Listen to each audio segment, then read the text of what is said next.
Halo, what's up guys? Welcome back to my channel. Balik lagi nih bersama Gigi di sini. And how are you guys? Apa kabar kalian semua? Untuk yang baru gabung di channel aku, perkenalkan nama aku Gigi. Aku nikah sama orang Mesir dan aku tinggal di Mesir. Di channel ini, aku akan berbagi tentang daily vlog, masak-masak, pembahasan seputar Mesir, dan relationship dengan orang Mesir. Dan seperti biasa, sebelum video ini dimulai, jangan lupa untuk like, comment, and subscribe. Dan jangan lupa untuk tekan tombol lonceng notifikasinya, biar kalian jadi orang yang pertama tahu kalau aku udah upload. So guys, without any basa-basi, let's get to the video. Jadi guys, di video kali ini seperti judulnya, aku akan membahas tentang kenapa tingkat perceraian di Mesir itu sangat tinggi. Mungkin beberapa dari kalian ada yang realize ya kalau tingkat perceraian di Mesir itu tergolong sangat tinggi. Dan pastinya mungkin kalian akan bertanya-tanya kenapa bisa tingkat perceraiannya itu tadi sangat tinggi. Jadi guys, di sini aku sudah ngerangkum 3 faktor yang menyebabkan kenapa tingkat perceraian di Mesir itu sangat tinggi. Dan disclaimer untuk kalian, apapun yang aku sampaikan di dalam video aku, apapun yang aku rangkum dan apapun yang aku jelaskan di sini adalah pure dari sudut pandang aku. Jadi kalau kalian punya opini lain, bisa banget tulis di kolom komentar di bawah, oke? Di sini yang pertama adalah faktor perjodohan. Bukan rahasia umum lagi ya, kalau di Mesir atau bisa dibilang di negara Arab, kebanyakan faktor perjodohan itu masih sangat kental. Bahkan tak jarang pihak keluarga itu biasanya sudah merencanakan perjodohan sedari anak mereka masih kecil. Dan biasanya juga perjodohan ini terjadi antara keluarga besar, antar sepupu gitu, atau antar sahabatnya orang tua itu tadi. Atau bisa jadi juga antar tetangga gitu.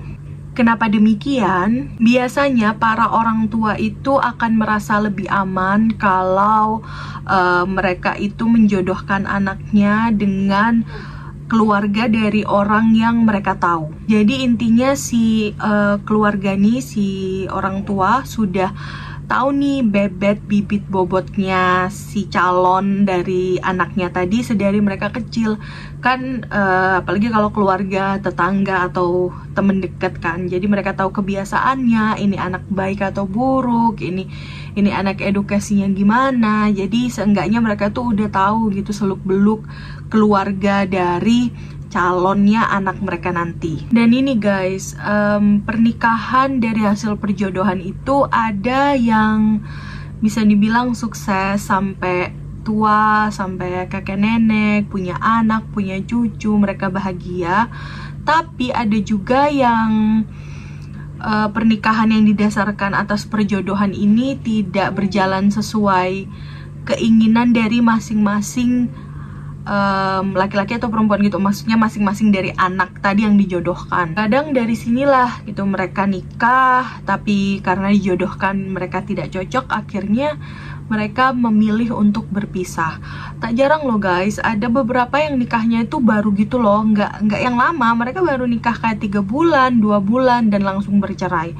Karena itu tadi, karena tidak cocok, atau mungkin ya apa ya namanya, biasanya sih ada beberapa orang tua yang udah mengenalkan mereka dari kecil gitu loh. Jadi mereka seenggaknya meskipun nggak kayak gimana ya, bukan nggak resmi pacaran secara langsung gitu loh, nggak secara langsung, mereka berinteraksi gitu dan udah tahu kalau aku tuh bakalan nikah sama ini orang gitu kan.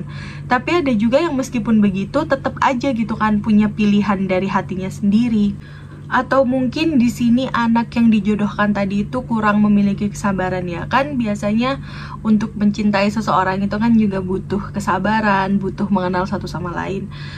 Bahkan untuk ta'aruf nih ya, untuk ta'aruf kan kita bisa apa namanya, menggagalkan gitu loh. Kalau memang kita tidak memiliki rasa cinta, kalau kita tidak melihat apa ya, kalau si pasangan ini tadi adalah cocok buat kita bisa batal gitu. Tapi di sini konteksnya kalau perjodohan kan kita kadang nggak mau mengecewakan orang tua, akhirnya ya mau nggak mau dijalani aja gitu. Mungkin dipikirannya dijalani aja dulu, tapi ternyata memang tidak bisa mencintai, makanya itu memilih untuk bercerai.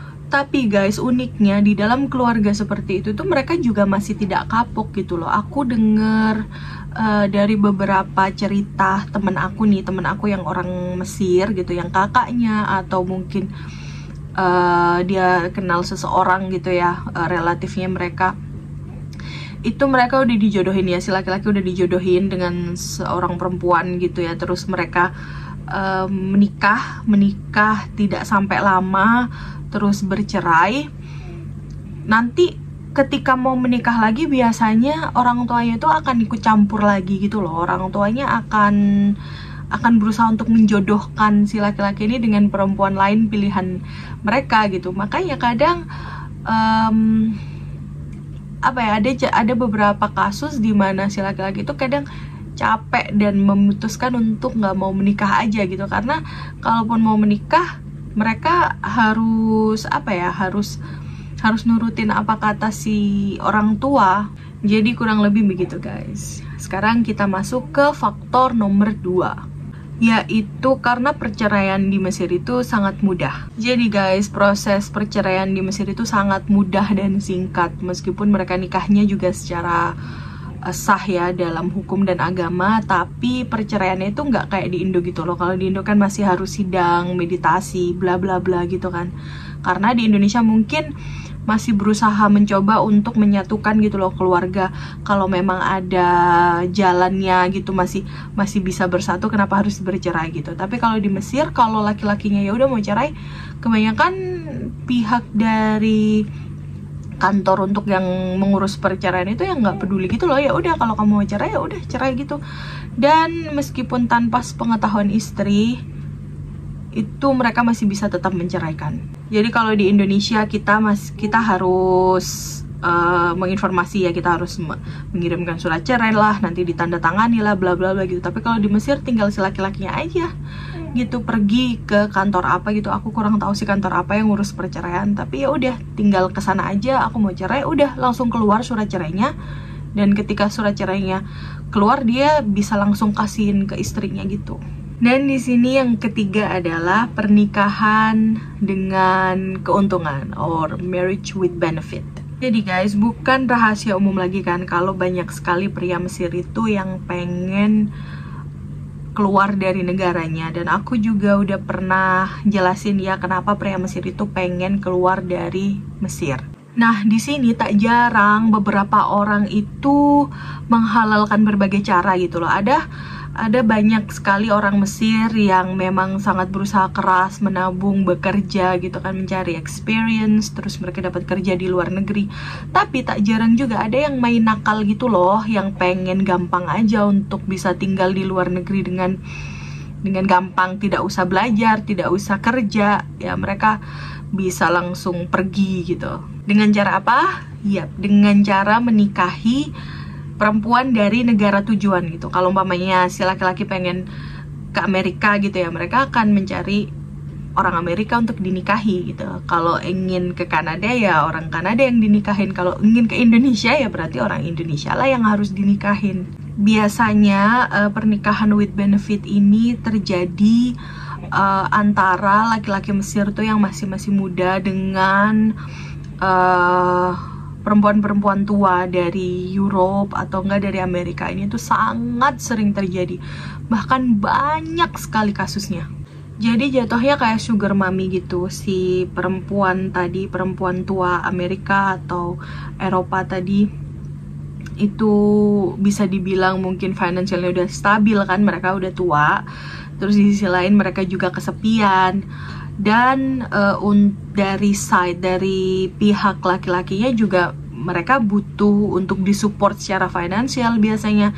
Dan nanti juga kalau udah menikah mereka akan diboyong gitu loh biasanya ke negaranya, ke negara tujuan gitu, kayak yang aku bilang tadi. Kalau Amerika ya Amerika, kalau Eropa ya Eropa.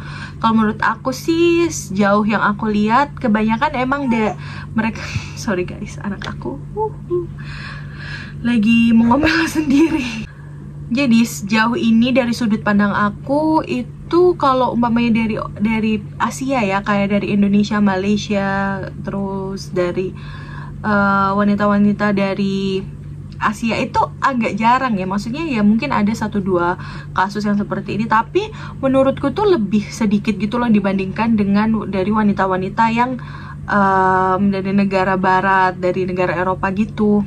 Dan jahatnya ketika nih mereka udah menikah ya, terus mereka diboyong ke negaranya, mereka akan diceraikan gitu loh. Bahkan tak jarang nih, meskipun si laki-laki tadi ini nggak berhasil ya, maksudnya nggak berhasil pergi ke negara tujuan, tapi biasanya mereka tuh akan mengumpulkan benefit gitu loh, kayak ya numpang hidup sama si perempuan ini, terus nanti minta apa ya, minta uang saku dan lain-lain. Ketika nanti si laki-laki ini udah merasa cukup, udah merasa bosen mungkin ya sama si perempuan, dia bisa ceraikan gitu aja dan cari perempuan lain.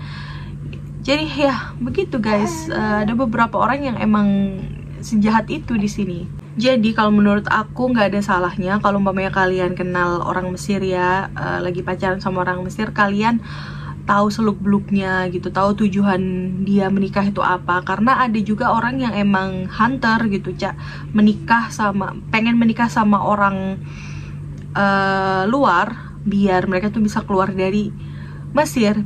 Itu terjadi juga sih dengan kita di Indonesia ya, orang-orang di Indonesia. Mereka pengen nikah sama bule gitu biar bisa diboyong ke negaranya, biar bisa meninggalkan Indonesia. Itu 11-12 gitu dengan apa yang terjadi di Mesir. Tapi di Mesir itu kayak lebih ekstrim aja gitu, lebih apa ya, lebih banyak sekali kasusnya. Dan most of the time kasusnya itu dengan sugar mommy gitu, dengan orang-orang yang udah tua, yang emang udah tidak berdaya lagi. Dan tak jarang si laki-lakinya itu juga main kekerasan.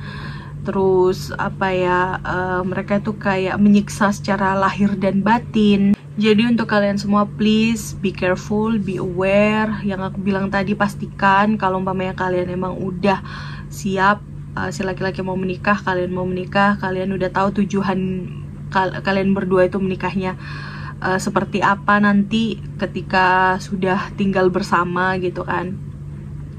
Terus nggak jarang juga mungkin, aku nggak bikin perjanjian pisah harta ya, tapi aku mau advice kan ke kalian semua gitu, kalau kalian mungkin bisa membuat perjanjian pisah harta biar dari sisi kalian itu juga aman, dari sisi laki-laki juga mungkin si laki-laki juga akan merasa aman, karena ya pisah harta of course, dan perjanjian yang mungkin akan kalau terjadi sesuatu di kedepannya nanti, kita kan nggak tahu umur seseorang ya, mungkin nanti si suami pergi duluan atau si istri pergi duluan, kan udah ada catatannya gitu loh secara hukum. Jadi tidak bisa disalahgunakan gitu loh dari beberapa pihak yang ingin ingin memanfaatkan situasi. Oke guys, jadi sekian dulu video kali ini, dan thank you so much for watching. Ditunggu terus ya video-video berikutnya, and see you on my next video. Bye bye.